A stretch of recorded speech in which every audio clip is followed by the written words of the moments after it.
The Wrestling Show, baby. It's time for the Wrestling Show to take a very cynical look back at representing the WWE Universe. It's the NXT UK.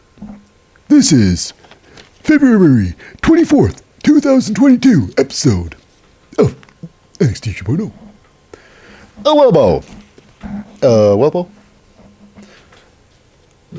Welcome to the channel. I'm your very cynical host, Lip, and this is the Wrestling Show. Whoa. And this is a very big one, of course. I always say all the segments are huge. This one here is the NXT UK, and it is recorded in front of a live studio audience. Even though a very empty studio, it is BT Sports Studios, London. It's very empty, except for, of course, the people who are recording, the talent, and whomever is there recording the show is the audience. They're going through some hard times in the UK these days, of course. Their shows have been very empty for a very long time. So it's time to do something different in the NXT UK brand. And what are they doing differently? I always say that they either move out of the UK, go to the United States for the time being until things are better in the UK. Or maybe put up some monitors up there and have that the Zoom meeting, to have the virtual crowd over at the BT Sports Studio, London. And pump in the sounds of the audience, make it better. But here we go. I think they're doing something, and they're doing a lot of cinematics and backstage work and character development, which is also very vital to a great program. Now, last week they had 4 matches last week, which was fantastic. I loved it, every minute of it. 4 matches, great. This match, this time only 3 as usual. They're doing it back to 3. A little upsetting. But you know what? I guess they got to change things up every now and then. But here we go. Let's get this show on the road. But representing the backstage commentary, or the commentary team of the NXT UK, the very best of the best. It is Andy Shepherd with Nigel McGuinness. I'm a big component of both these guys. They're a fantastic duo. I think they, with the empty stadium, they bring a lot of energy to. Of course, to the show, which is very, very important. Now, here's the thing. Andy Shepherd has been pulling double duty in the NXT UK. He's not only a color commentator, but a interviewer of the stars, of the wrestlers. So what's going to happen is if this carries on, will they be carrying another member of the commentary team? Like, not really commentator, but will they get a full-time backstage reporter, or a reporter, nevertheless? Will they have that? Who knows? But Andy Shepherd's doing a fantastic job. So, from the commentators to what's going on in the ring itself, we have our first match. It is Amale, or should I say Amale, versus Daddy's little girl herself, Xia Brookside, baby! I should say Daddy's little girl! That's right. Okay, now this is the thing. I thought Amale would have demolished Xia. Now, at the beginning, of course, Xia didn't look like she belonged in any wrestling ring. Nevertheless, the NXT UK wrestling ring. But you know what? It is, Xia Brookside did put up a great match. She put up a good fight, But in the end, it was actually Amale. She turned things around because I knew she was going to win, So she turned around by giving her, she gets her into the corner with a toe hold trip, and and then she gets in the corner and then gives her a big old flying boot, a la, Dakota Kai, except instead of bottom rope, just a good old face wash kick. And then to move on to her finishing move, which is a really strange finisher. I think it should have been the other way around. The face wash kick should have been her finishing move. That's a good finisher. But she chooses this as a finisher. It is a spine buster. A spine buster is her finisher. Well, regardless of that, I mean, here's the thing. She made a good pin. The pin was nice, a 4 to 5 star for sure, Amale. with a matchbook cover.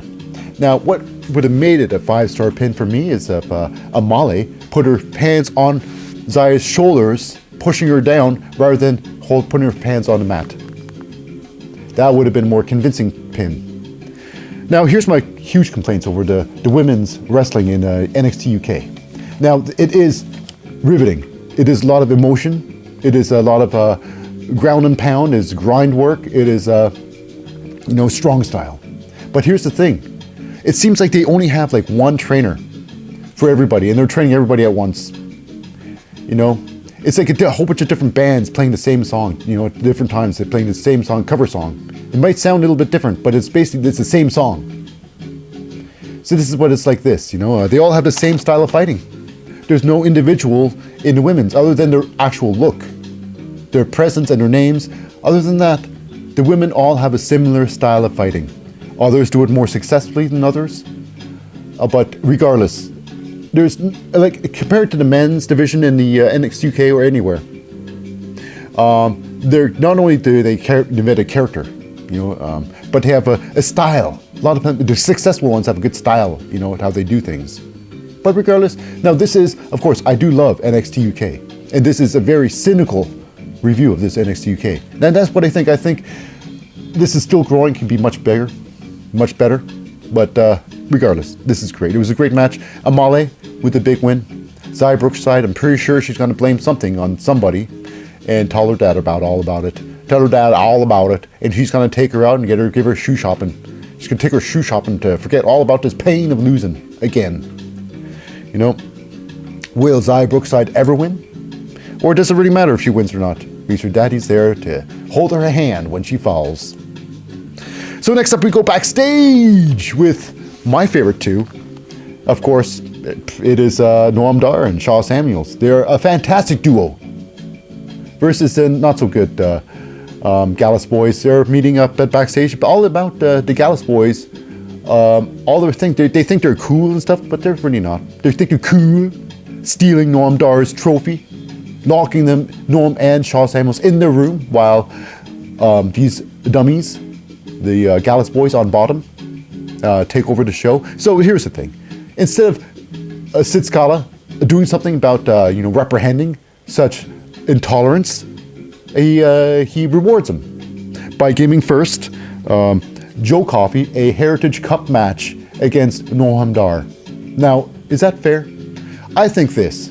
I think every time Noam Dar is challenged with a cup, it has to be a Heritage Cup Championship tournament to determine #1 contender for Noam Dar's belt. This is unfair.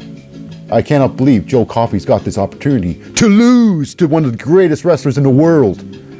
Okay, next up, so now that's just not it. But Mark Coffey also has got a little bit thing with Shaw Samuels. One of my favorites. He's great. He hasn't been in the ring for a while, but I guess you need some absence to make your heart grow fonder. So here we go, Shaw Samuels and Mark Coffey's going to go at it next week. It's going to be fun. I look forward to it. It's great to see that the Gallus boys, the Coffey brothers, there's so much pride, and they think they're, I don't know, regardless, who cares? Let's go on. We go on to our, I believe this is our second match. Already, the second match. And it is, of course, our good boy, Danny Jones. Danny Jones in the ring there. And of course, who's going to lose? It's him. Because we did not hear his, we didn't see just in the ring.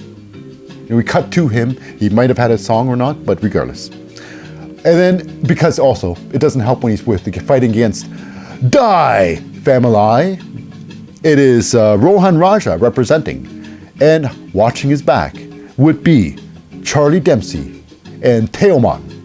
Teoman, big component of Teoman. Loved his wrestling. He's a great personality in wrestling. And he's got a great style. He's going far. And he's taking Rohan and Charlie with him. To the top, baby. To the top. Now, Danny Jones, like all the WWE, the NXT UK, they don't like the NXT. They don't like to use the old squash matches, really. So this was a competitive match with Danny Jones. So in the end, it was this. Danny Jones was on the verge of winning, I guess, to do a finishing move of some sorts, getting Rohan on his shoulders, and his back gave out. Of course, the back, always a back. So it is, Rohan gets his back, you know, and does his fancy, the dance move when you spin someone out, and he spins him out and pull him back in for a nice whopping clothesline. Now that was a setup, a pre-setup. The clothesline, where the setup was a nice backstabber. A beautifully placed backstabber right on Danny Jones to set him up once again for, is he calls it, seek and destroy. Search in, seek and destroy. Enough. So he did seek and destroy on Danny Jones. Putting him out 1, 2, 3. It is, the winner is Rohan Raja. But you know what?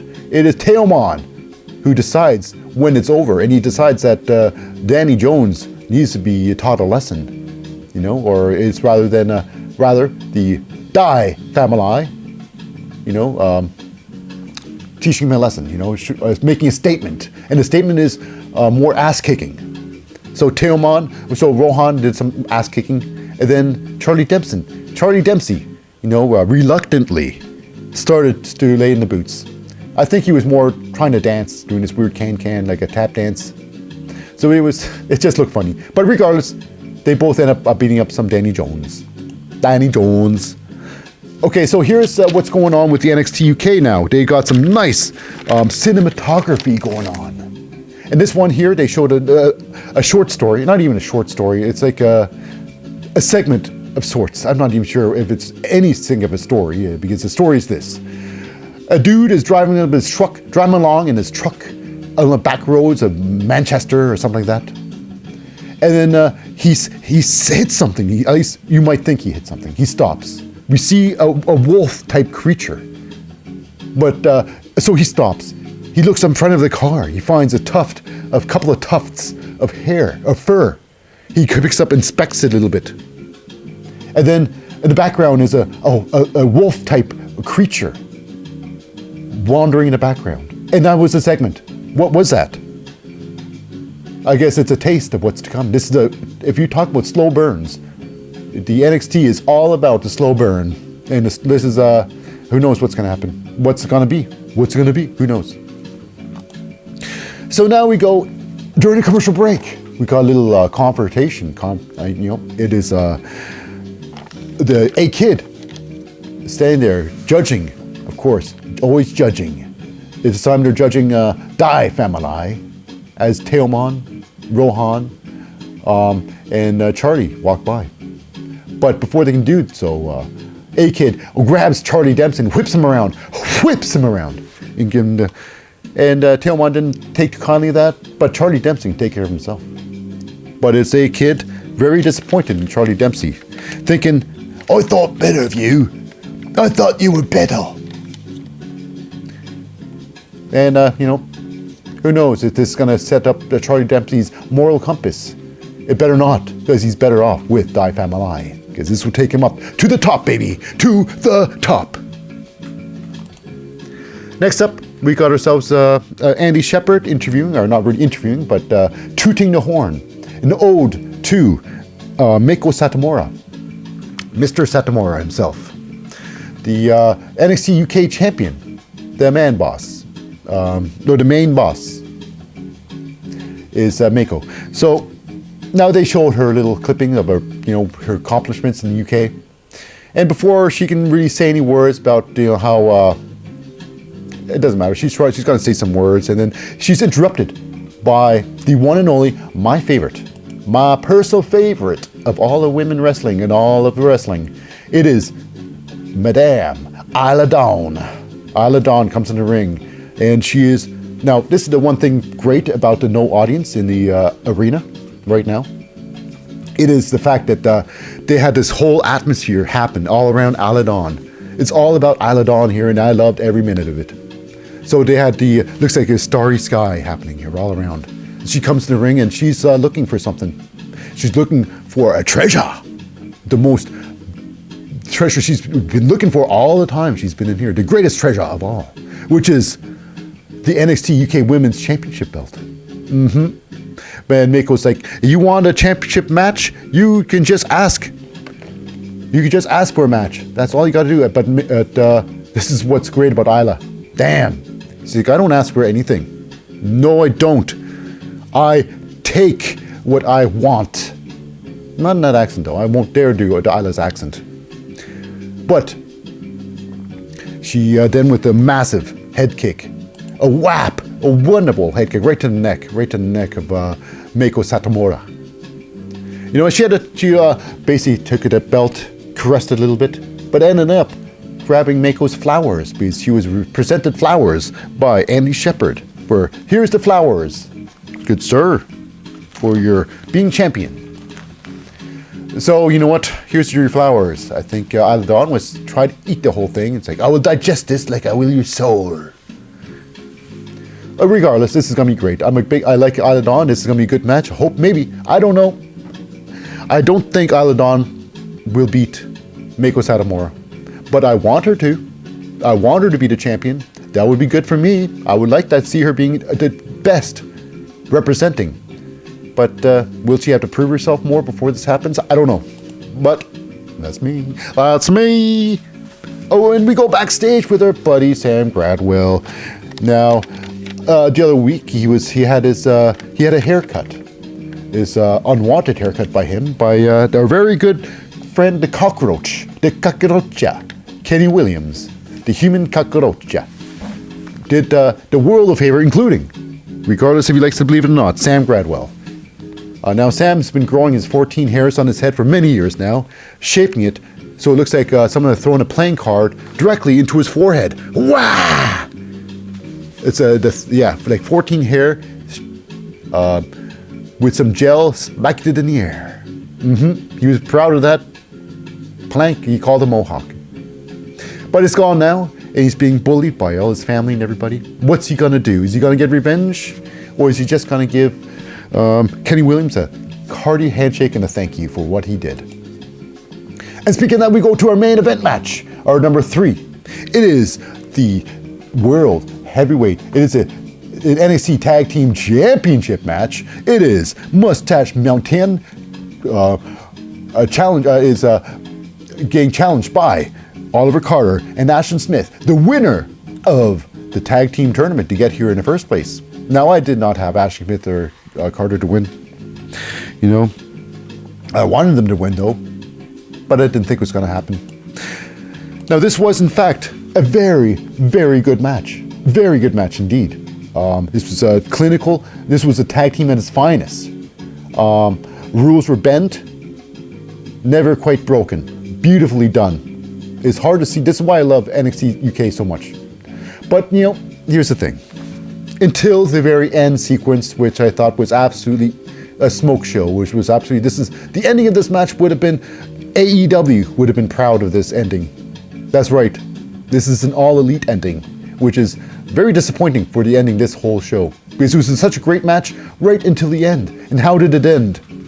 Well, it is Trent Seven taking out a wicked clothesline, just throwing himself at Oliver Carter. They both take a tumble out to the outside of the ring. Where it was it was Ashton Smith and Tyler Bates. Now, have you ever noticed if Tyler Bates ever had a butler, he'd be called Master Bates? It's true. It's true. But here we go. It is Tyler Bates and Ashton Smith in the ring. Ashton Smith takes a couple of punches to the face, bop and bangs, and bops again. And he falls down really awkwardly. He does a weird... regardless, he falls down near the ropes. Now, here's where the AEW side comes in. This referee, I think he works for the AEW. He's that bad. That bad. Or either that, or just the fact that he's willing to do such a terrible ending. It's terribly constructed ending by Mustache Mountain. So here we go. Tyler Bates gets Ashton Smith on the ground for the pin, close to the ropes. The referee, he chooses to back his ass up against the ropes. Back his ass up against the ropes, and then look, I don't know, God knows where, and he starts to count.